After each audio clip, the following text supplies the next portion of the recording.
All right. So we're going to talk about the goals for our presentation today. So today when we're exploring the HomeFit program, the reason that we created it is to really help ensure that everyone, regardless of their background, your ability, living situation, everyone has access to resources that are needed to make the home safe and livable. And this program is designed, again, to be inclusive. It's designed to be accessible for all people as well. And so as we go through today, we're going to be talking about some of the practical tips and some resources that you all can have access to for these sort of home modifications. And so research actually shows, like we mentioned before, that older adults of color, particularly Black older adults, are more likely to be in a nursing home, less likely to be in an assisted living home. And there's various factors that go into that. It's lower incomes, reliance on families. Those are some of the things that can contribute to that sort of disparity. But the reason, a program like this, HomeFit, by providing these sort of practical solutions that can be implemented on your own or with the help of a professional, that's going to be able to allow older adults to actually stay and remain in their homes safely and comfortably. So through this HomeFit program, we are trying to address those disparities. So if you are wondering why we're here today, that is why. And so our goal really is to, again, ensure that everyone, regardless of background, does have an opportunity to age with dignity and with independence. Thank you. And for those of you who may not be as familiar with AARP, I'll tell you just a little bit about what we do. We're fighting to make sure that everyone has equal access to opportunities to really live those long and healthy lives. We've actually been around for 60 years, over 60 years, all with the goal to really improve the lives of older adults. We focus on things like affordable health care, providing a fair opportunity to earn and save to your greatest potential. And we're also, fighting for things like Social Security, Medicare, and making prescription drugs affordable. Those are some of our key priorities that we help to fight for and advocate for. Now, I keep using the word livable. You might be wondering what exactly livable community is. We have something called a Livable Communities Initiative that really aims to create those safe and accessible and inclusive environments for all people. And so what does a livable community actually look like? So this is one that is safe. That's a word that I heard a lot of you talk about when you associate with home. It's safe, it's secure.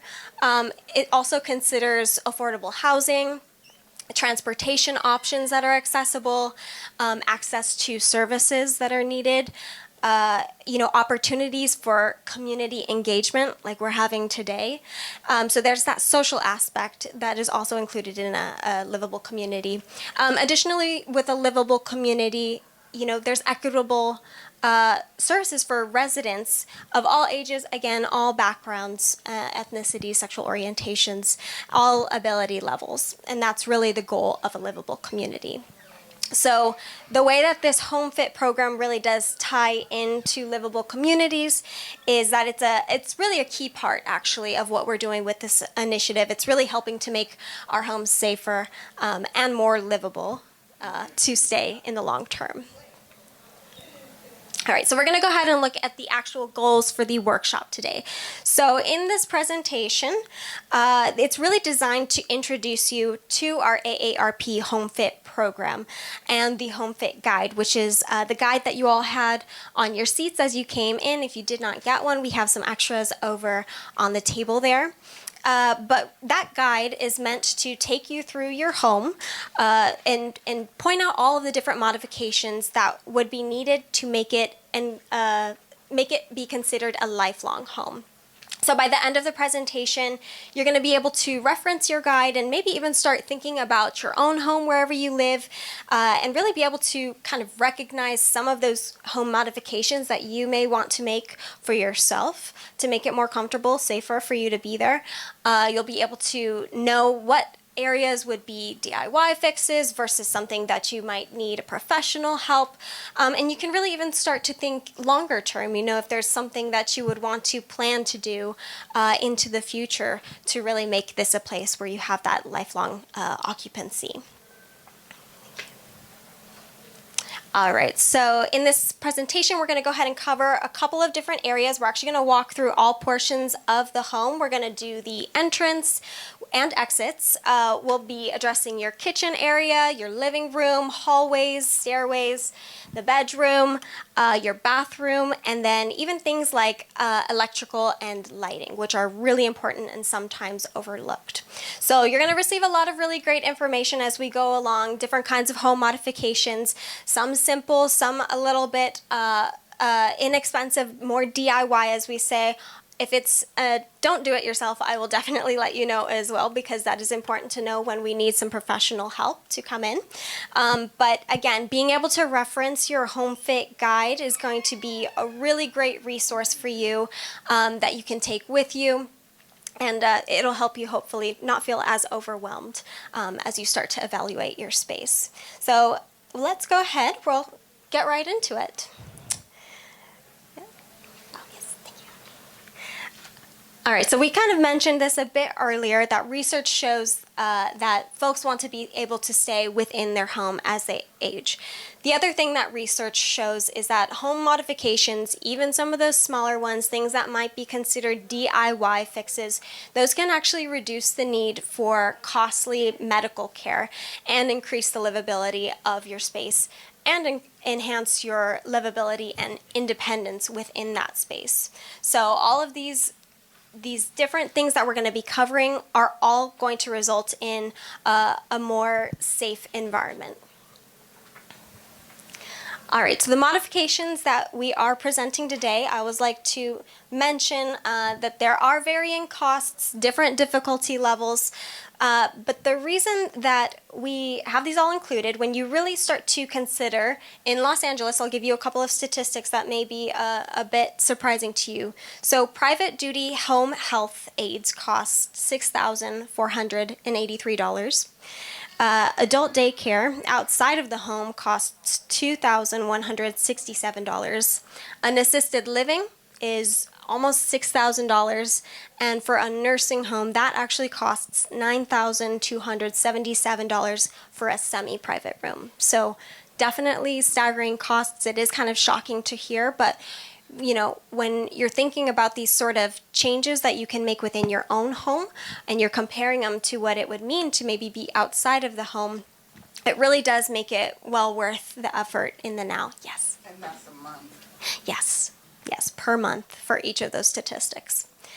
All right, so we're going to go ahead and go to the next portion.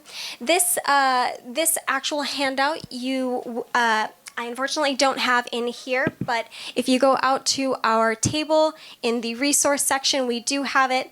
All of the things that are listed on this actual flyer are also in your HomeFit guide. This is just kind of at a quick glance if you want to think of something that you can do in each of these areas. It gives you some key things that stand out and you can make notes for yourself. But again, all of these over hundreds of tips are all included in your HomeFit guide. So let's go ahead and check out the guide. If you want to flip through it a bit, please go ahead and take those home with you. If you do know of anybody who would maybe want access to that guide, this is also available online. You can download it at aarp.org/yourhome. That's on the screen right there. It's 36 pages. It's fully illustrated. We do also have this in several other languages. We have it in Mandarin and we have it in Spanish as well. And if you prefer to have it in your hand, like an actual booklet, you can order each of those for free and have it sent to you.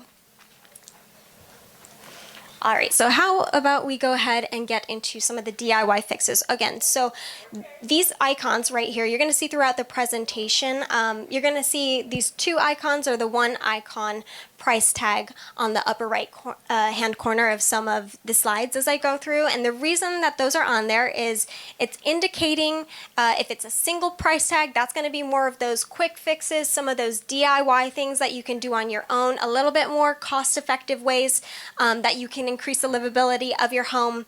If it's a 2 price tag, that's something that is a little bit harder to do. You're probably going to need more of a professional, and it may require a bit more planning and forethought into the future if you want to make any of those changes.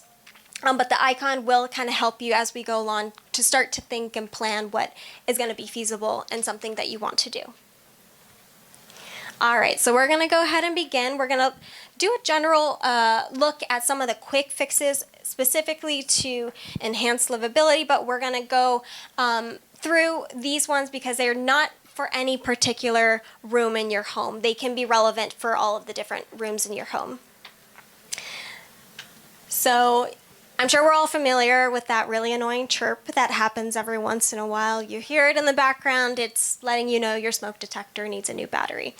It's annoying, but it's very, very important to have a smoke detector in your home. And these have really changed a lot over the years. There's different technology for these smoke detectors. There's ones that are hardwired. There are some battery-free versions, some that even have 10-year batteries that will last that long, so you don't hear that annoying chirping every once in a while. But the newer devices, they may cost a little bit more, but there is that more reliable aspect to it. So definitely looking into that. If you're maybe needing to update your smoke detector, maybe when you hear the chirp, you can think about upgrading if that seems interesting to you. The other thing is some of these smoke detectors now actually have the ability to monitor CO, carbon monoxide as well. You know, usually those are 2 different devices. Now the devices can be in one, so you don't have to have multiple devices throughout your home. But again, very important to have both of those items. Really important if you have fuel burning appliances, even if you have a fireplace, something like an attached garage, you need to have at least 1 carbon monoxide detector on every level of your home. So if you are on a 2-story, make sure you have one on both stories. Especially in the bedrooms. That's one of the most important places that you can have them. And again, the CO detectors, if you have one that is separate from your fire detector, or I'm sorry, your smoke alarm, they have the options to be battery powered. Again, you could do a plug-in, a hardwired version. And one of the specifics that I like to point out for this is for the carbon monoxide, you actually want it to be either 5 feet from the ground or a few feet below the ceiling. That is the best area to have it to be able to detect if there is a CO, a leak in your home. All right, next on our quick fixes, we're going to be talking about fire extinguishers and water heaters. The kitchen is an area where it's very necessary to have an ABC rated fire extinguisher. And one of the most important things I always note, it's great to have one. It's even better to have it stored somewhere that is accessible, right? Because it needs to be in an easy to reach spot so that when you are in an emergency situation where you need to use it, you can get to it easily and address the fire. You should also place these lightweight multi-purpose fire extinguishers in other locations throughout the house. You know, think of high traffic areas where you think are accessible, but you could still have a use for them and be able to reach them easily. That's one of the most important things.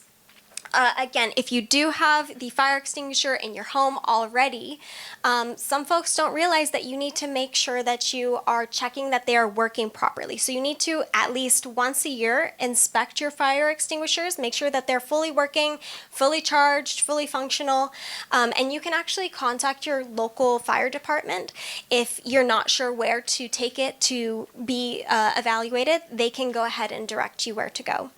And then there's your water heater. That is the other image on the screen right there. In general, there are some recommendations for the temperature that you should set your water heater to. So it's usually recommended to set it to 120 degrees Fahrenheit. That is to lessen the risk of scalding. You know, if you have a very sensitive faucet anywhere in your shower, the actual faucet, it's easy to burn yourself. So setting that limit will reduce that risk. I will note some health experts do advise that there may be a concern having it set to that degree. If you have health conditions, they may recommend you to set it to 140 degrees. That's just to reduce the potential risk to bacteria. So anywhere between that 120 to 140 degrees Fahrenheit is a good place to set your water heater to. And you'll still be able to reduce that risk of scalding. Again, if you're wondering, well, which one do I set it to? You just kind of have to think what's best for yourself, kind of evaluate your own health conditions and see what the pros and cons are of making that decision and what you want to set it to. A second line of defense to scalding, if that is a concern to you, are shower valves. So that is to make sure that your pressure of your water is balanced. So that means, if you're in the shower and somebody flushes the toilet, you're not going to have all the cold water diverted away to the toilet and suddenly you have this spike in hot water, right? So if that's something that you haven't had done, you can have a plumber come to make sure that that is balanced for you. And finally, on our quick fixes, we're going to talk about rugs and step stools. This is a hazard that we don't think of often. Yes? On the hot water heater, Yes. you said that they're stored inside the house? It could be inside the house. Sometimes, I know in one of my friend's houses, it's in a closet. Sometimes it's in the garage. It really just depends on your specific home or unit. But isn't the new rule is even though you have a hot water heater, you're supposed to have a brace around it? I believe. think that's what they're saying. Yeah. You have to have it secured. Yes. Doubly secured from what it used to be. Yes, that is true. You do need to have it secured. I think that goes on the base of the actual water heater. The gauge, the gauge is separate from that. So that is, that's kind of like on the side portion that is controlling the flow of the water, the pressure itself. So it's a separate thing than that. But thank you, that is true. But I don't think we're on the same page. Because the hot water heater is either located inside the house or outside the house. Yes. But the hot water heater, sometimes, I've seen it done where it caught on fire. Right. So that's why they're asking you to brace it now so that it's To reduce that risk of fire. Yes, definitely. And that's actually a good point because we were talking about where to keep some of those fire extinguishers. That may be a good place to keep one, right? If there is that risk of it catching on fire. All right, so for the rugs, throws, step stools, these are trip hazards that are really, of concern to folks. Such hazards like the throw rugs, those are things that maybe you would want to consider either removing from your home, or if you are going to have rugs within your home, you would want to make sure that is securely fastened to the floor. That's either through, a slip-resistant mat that you've purchased to go underneath it. You can replace it with some corner tacks. Basically, it's like a double-sided tape that you can secure it down. And that may be something that's beneficial if it's somebody who is a greater fall risk or has a greater risk of falling, making sure that it's fully secured with double-sided tape on each of the ends. Because it's really simple. Honestly, your shoe could get just slightly caught underneath and, you can experience a fall. It happened, to my own family. My grandmother, she had a rug. One spot had kind of lifted up, fell and broke her shoulder. So this is something that can be overlooked. We have rugs within our home, and just making sure that it's secure can really reduce some of those risks to ourselves. Another thing, so even though they may seem dangerous and there is that potential risk of danger, stepping stools are sometimes necessary within the home, right? Sometimes there are just things that are out of reach and we need a way to have access to it. If you are going to have a stepping stool in your home, we just want to make sure that the one that you have has grip handles and non-slip surfaces on the actual portion where you would stand on top of. So that one with the X on it, you can see those are the collapsible ones. definitely not as sturdy, and also doesn't have anywhere for you to securely grip. So there are a lot of different options for stepping stools if you're going to have one within your home. Does this one fold or not? That one right there does not fold, so that's one that would stay out. And, whether it folds or not is not a bad thing. If it folds, that's okay, as long as it can securely lock in place when you open it up. I think that would be the more important thing. All right. So whether a resident, is in a home, an apartment, we're going to be talking about the exterior. That is an area that we want to make sure is clutter-free. So we want to make sure it's protected from the elements, well lit, and accessible as you're entering the home. So we're going to go ahead and talk about HomeFit exteriors. And one thing that you'll want to think about when you're thinking about your exterior, and we're talking about the porch, is your address numbers. So it's really important to make sure that your address numbers are highly visible. This is for folks like delivery people, first responders, right? If they're trying to locate your home, it's really important for them to be able to find it as quickly as possible. And the way that you can do this can be very simple. If you take a look over on the table right here, we have some of the items that we'll be talking about, but if you see those numbers, those are illuminated numbers or shiny stickers that you can put over your address that just add a little bit more visibility. If there's a light shown on it, it's going to show up much more clearly. And one other thing to consider, if you have landscaping in your front yard, is making sure that your trees, bushes, things that you have, plants, are not blocking the view of your address. But again, these sort of glowing lights, glowing numbers will help it be more visible at night as well.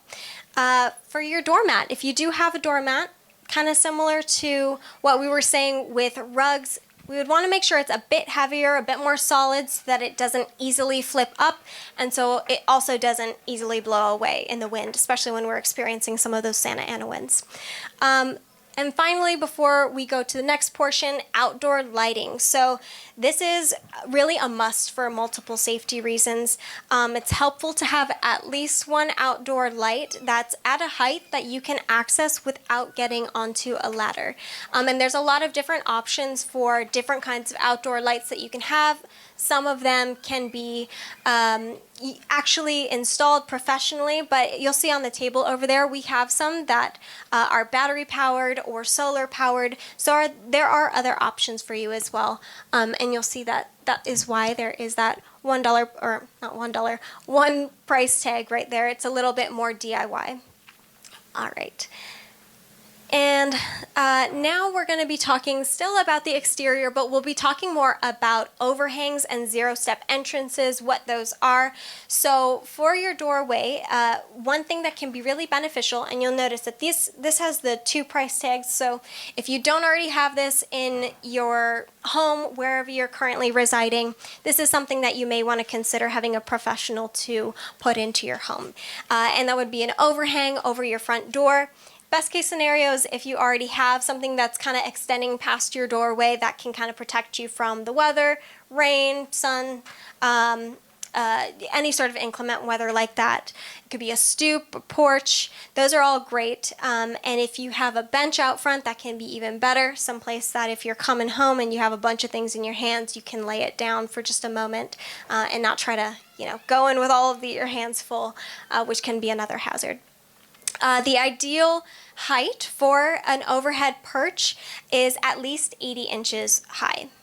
The next thing that I mentioned, a zero-step entrance. If you're not sure exactly what that is, it kind of shows right here.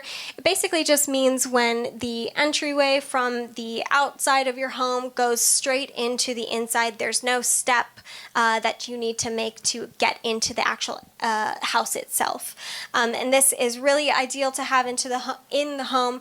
It's not as common, I will say, to have already built into the home. So again, this is something that you might want to consider having a contractor to not install, but to modify for you to make it a zero-step entrance. And one thing I do like to point out is it doesn't actually need to be your front door. This can be, the back area. If you have a backyard, you can always, think about what kind of landscaping might help you to create this sort of zero-step entryway, whether it's adding a sloping pathway. But again, if you're thinking about adding something like this into your home, we do recommend you would consult either a contractor, maybe even an occupational therapist, to really discuss what the best option is going to be for you. All right, so again, still talking about doors and entryways, but we're talking about how large the entryway is. So when you are measuring how wide the doorway should be, you might want to consider something like a swing clear hinge. So usually it needs to be at least 38 inches. That is not the typical size of a doorway. Sometimes it's anywhere from 32 to 36. If you're trying to get a bit more space, maybe you have folks within the home that are in a wheelchair, getting more clearance, you don't have to fully redo the doorway itself. If you add in one of these swing clear hinges, it actually gives you just a few more inches of clearance to be able to make it through the doorway, and it's because it actually moves the door outside of the doorway itself. So it's completely clear in the opening area. All right, we're still going to be talking about doors in the next slide, but when we're talking about the rest of the door, peepholes and handles and locks, these are another really important couple of things to think about. Peepholes, sometimes you have them in your door. If you don't, why might that be, something you would want to consider? Well, for one thing, you can see who's outside of your home without having to actually open your door. If you don't have one and you're wanting to put a peephole, one thing you would want to consider is who is within the home, right? Who's going to be looking through the peephole? There's not a standard height to put a peephole at because everybody's heights are different, and you want to be able to make sure that you can actually look through and see who's out there. So really take into account who's inside the home that would be using the peephole, and out the door checking outside who's there. When we're talking about door handles, there's a couple of different door handles that you see on here.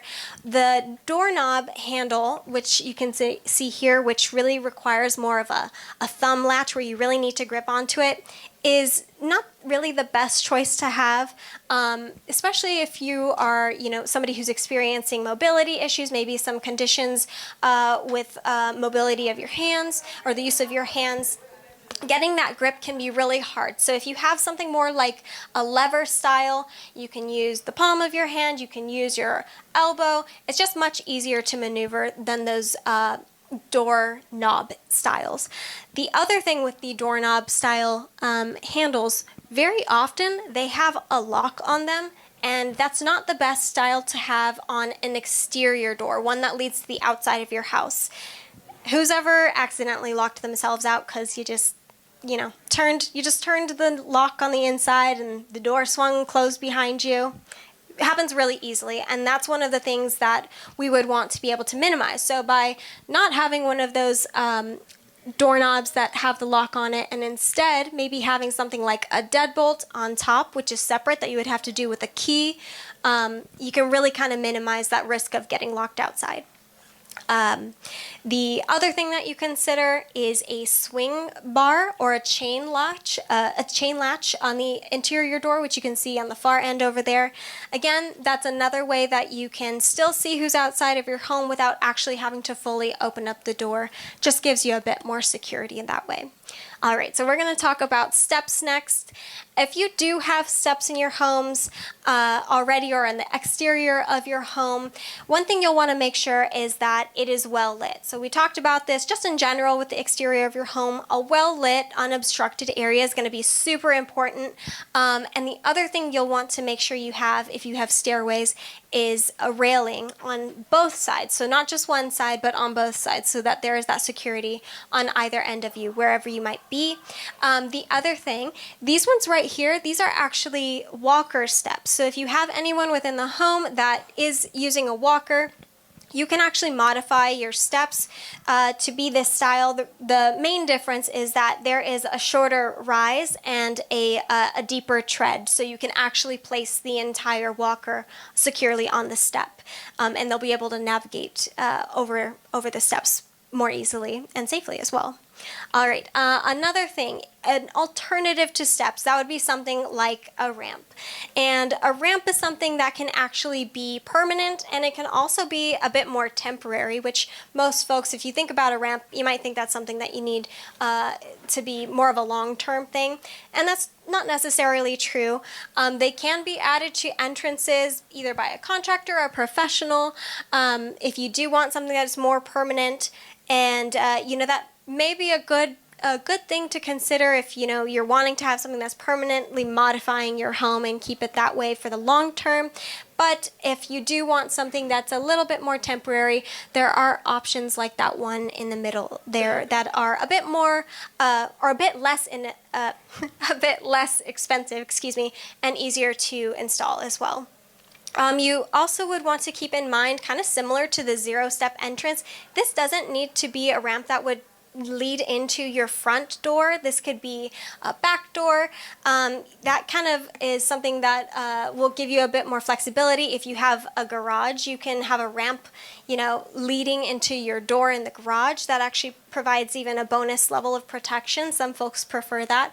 And then it kind of doubles actually because it can protect you from inclement weather. So you can kind of consider where you would want to put a ramp if that's something you would want to incorporate into your home. All right, so again, for all of these, might be a good thing to consult a professional. All right, so for this one, if you don't have room for a ramp, another thing that you can consider if you need assistance getting into the home is something like a vertical lift, which you can see in this photo here. And this is something that is a good option if you have limited space. And they can either be outside of the house, inside of the garage, kind of like we just talked about with the ramp. And they're things that have ascend and call control, which basically sends it up and down for you. And it's also really important that these have a manual crank if there is a power outage. So you have that ability to send this thing up and down and you don't get stuck being on one level or another. Some of these also come with a removable canopy. Again, just something that is going to make sure that you're protected from some inclement weather. And these, again, should be installed. If you notice, we've got those 2 tags up there. This is a professional job here. So you actually want to get a licensed elevator professional to install these ones. All right, so the next one, we're going to be talking about the kitchen. We've made it inside the house. So regardless of how many rooms your home actually has, residents and guests, the kitchen is really a place that you congregate. And so we really want to make sure that it's welcoming, but also that it's free of hazards. So we're going to take a look at how to make your kitchen safer. And we're going to be talking about some quick fixes first. One thing that you can do when you're modifying your current space, if you're really wanting to kind of cut down on cost, I know that this is something that you can consider. Just look within your current space and see what kind of changes that you can make. So that would be something like storage. If you're storing your pots and pans in a drawer, making sure that you're putting them somewhere that's easy to grab for you. Another smaller thing you can see in that photo right there of the door, the handles, the D-shaped handles. So this is something that can be on your cabinets, on your drawers.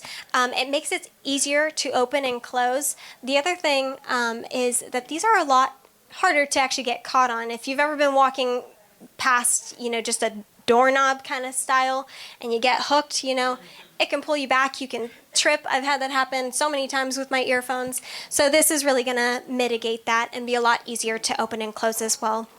Again, we're going to keep coming back to this. Rugs are kind of everywhere in the house. If you do have a slip-resistant mat, if you do have a mat, make sure it's slip-resistant. And you can put these at some of the common standing areas in front of the sink, in front of the stove, places that you might be standing for a bit longer, and it can just improve the safety and the comfort when you're in that area. So again, just kind of rethinking the current space that you have and seeing what kind of changes you can make within it before you start going into some of those bigger changes.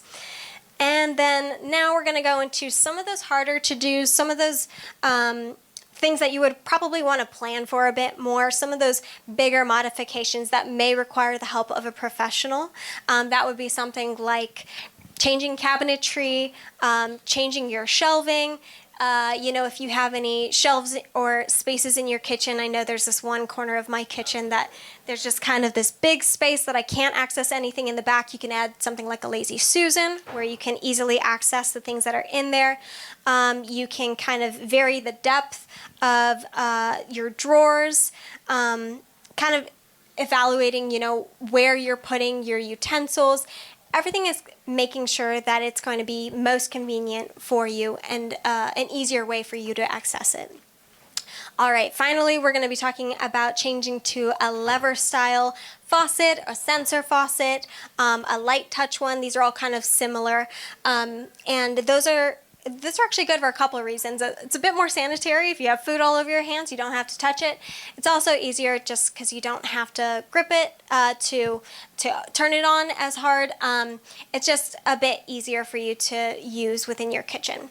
All right, so the next one we're going to be talking about is the bathroom. And for this one, sometimes we can pay a bit more attention to the spaces in our home, how we're decorating them. I want to let you all know that, some of these things that we're talking about, there's a lot of different modifications that you can make that make it safer, but also still look nice and decorated the way that you want. But in the bathroom, you particularly want to pay a bit more attention to the safety kind of elements. This can be one of the most dangerous areas in the home for a couple of reasons. I'm sure some are coming to mind for you all right now. There's so many hard surfaces, right? There's the floor, the toilet, the countertops. It's wet, it's easy to slip. So we're going to take a look at some things that we can do to make it safe but still look nice inside. All right, so we're starting again with our quick fixes, some of the DIYs. We're going to jump start into our bathroom makeover. Again, we were talking about how the bathroom is a really slippery place sometimes. So we're talking about rugs and mats again. Adding one in can be really beneficial here. Again, we're just making sure that any sort of rug that we are placing is securely fastened to the floor. You can get also a non-skid or a non-slip mat for your actual bathroom floor or your tub. We have one on the table over there. I'm sure you've seen it before. It just gives a bit more traction or grip to your foot in that slippery area. You can also consider adding a motion sensor lighting into your bathroom. If you're having to use the restroom in the evening, maybe making sure you have a night light in there, or again, a motion sensor light that's going to detect when you're going into the bathroom when it's a bit darker. It'll help you to navigate a bit easier. A commode chair. So that's another thing that is actually a quick fix. It's because it sits right on top of the toilet. Usually these are just under $50 or so, and it can provide some arm support, and there's really no need for major structural changes. You can kind of see it in this photo right here. And then the last thing I'll mention in this photo is a transfer bench. Again, this is a non-permanent thing that you can add into your bathroom area. And it's great because you can sit in the shower, or if you have, again, somebody who's within the home that's in a wheelchair, it's easier to transfer in and out of the wheelchair into the shower area. All right, so for this one, we are now talking about some of the harder to-dos in the bathroom. And these are updates that, again, are likely going to need some professionals to help you out.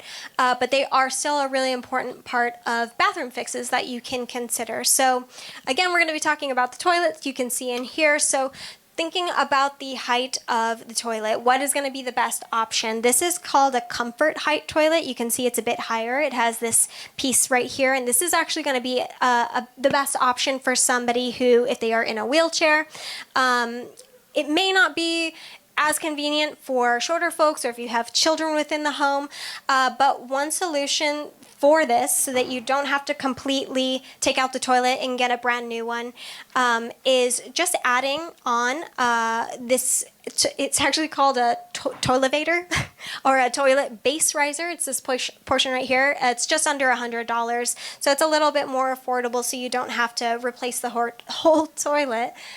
Tongue twister there. But it raises the toilet for you to make it a bit more convenient for folks that may be in a wheelchair. The other thing to consider, and you can see in the other photo, is the height of the sink. So a sink should be about 36 inches the base to the vanity area, and it requires less bending. So it's just going to be less strain on your back as you're standing there and using the sink area and the vanity area. All right, still in the shower, in the bathroom, but we're talking about your shower options. So for the shower, you're going to want it to be a wide, doorless shower that is the most convenient if you can implement a zero-step entryway. As you can see here, there's not that wall that you usually need to step over to get into the tub. Makes it much easier to actually get into that space. You might want to consider, we talked about a bench. There are those not permanent options, but if you want to make something that is more permanent, you can have a shower bench that is permanently installed into that space. And again, one last thing I'll mention about the shower itself is the actual shower head. So it's better to have a handheld shower head, one that is actually customizable for different heights and abilities. It's just a bit more convenient to use. All right. Still in the bathroom, but we're on the outside of the shower. We are talking about grab bars. This is something that is really important that you can incorporate into your home. I definitely want to note that this is a 2-tag category. So this is a don't do it yourself. And you'll see a couple of different pictures of different kinds of grab bars that you would want to have installed versus definitely not having within your bathroom area. And some might be a little bit obvious to you already, but the reason that a grab bar needs to be actually professionally installed is usually there is a supportive block that goes behind the grab bar that really makes sure that it is securely fastened. So the purpose of a grab bar is to be able to support us in our full weight, right? So we want to make sure it's secure.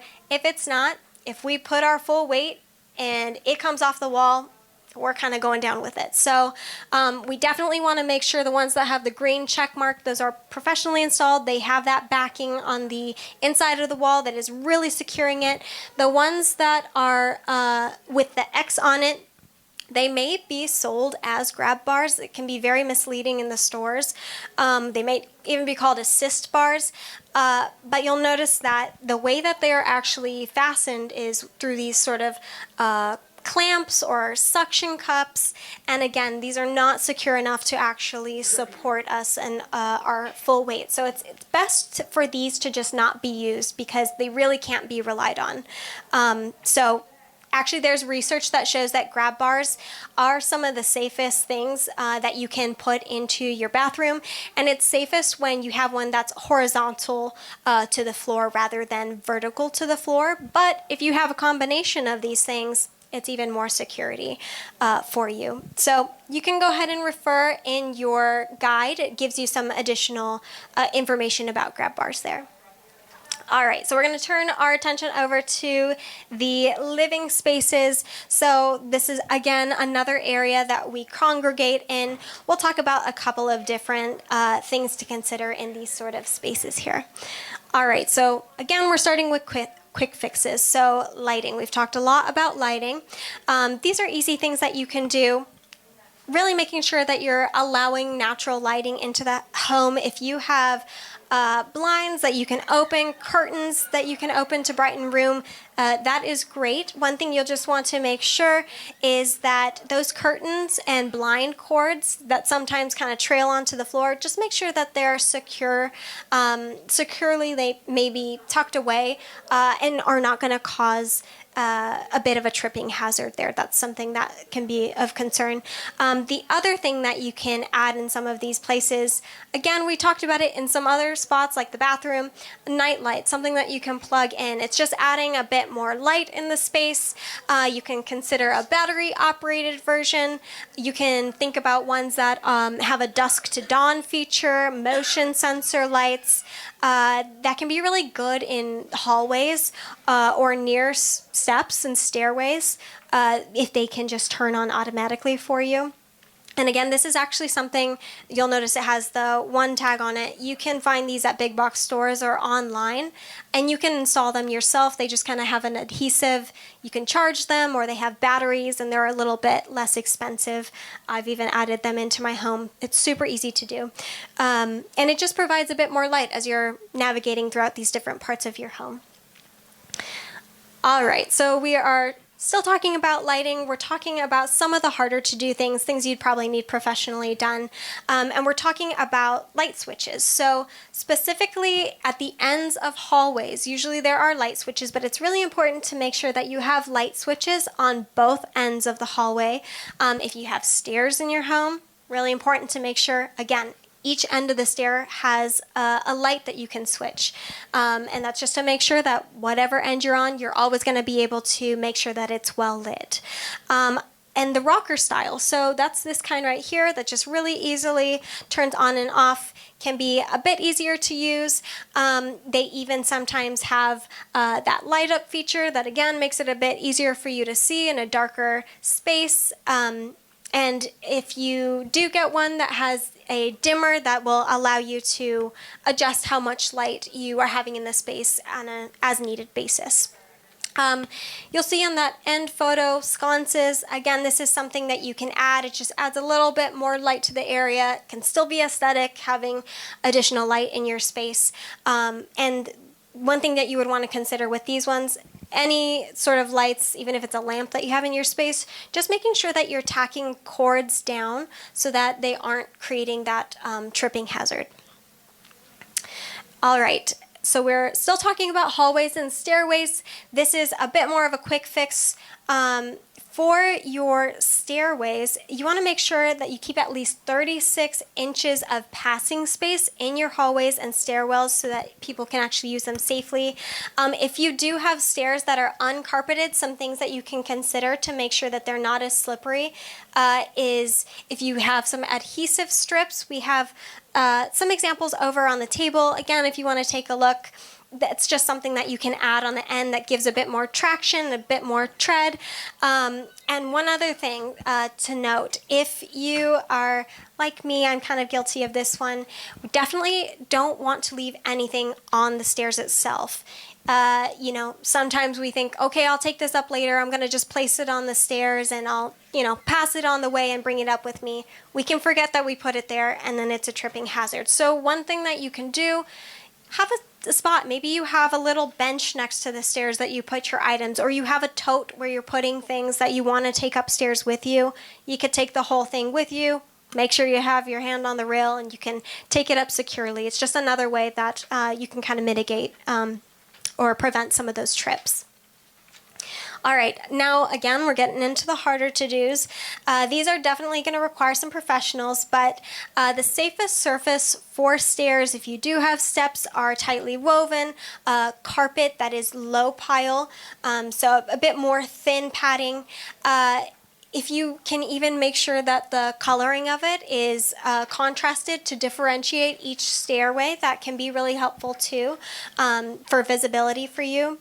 And then any sort of carpeting that you add, like if you were to add in a carpet runner, you would just want to make sure that it is permanently secured down or tacked down in some way so that you don't have any edges that are sitting up that could cause some tripping.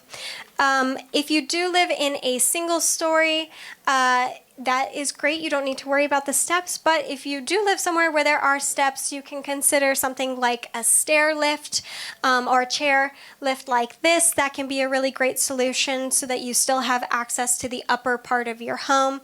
They are not cheap, I will admit that, but one thing I do like to point out is that these can actually be purchased used, so that really greatly reduces the price. So that's something that you can consider if you want to put one of these into your home. And the other thing I'll mention before we move on from here are home elevators. So this is something, again, you need a professional to do, but it can be placed inside of your home or on the exterior of your home. You can kind of discuss that.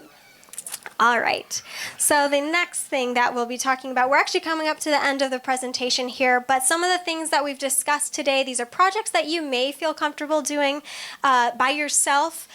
Some of these home repairs are things like the chairlift, that's something that you might want to bring a professional in, right? So when we're thinking about those, something like a grab bar, again, another thing that you need to have professionally installed, we would recommend bringing in somebody like a certified aging in place specialist or an occupational therapist. So CAPS, that stands for the Certified Aging in Place Specialist.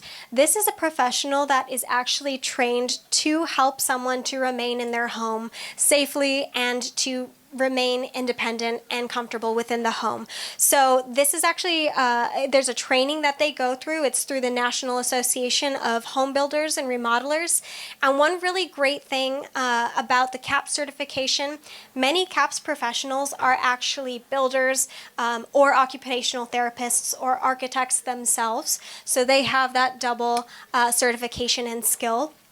And for an occupational therapist. So this is somebody who is a licensed professional, somebody who can really help to assess your home for making sure that it's safe and really kind of guide not just you, but the builder that you've brought into your home or your contractor in making decisions that are going to really affect the design of your home and ensuring that it's meeting your medical needs and the other priorities that are important to you, that those are being addressed.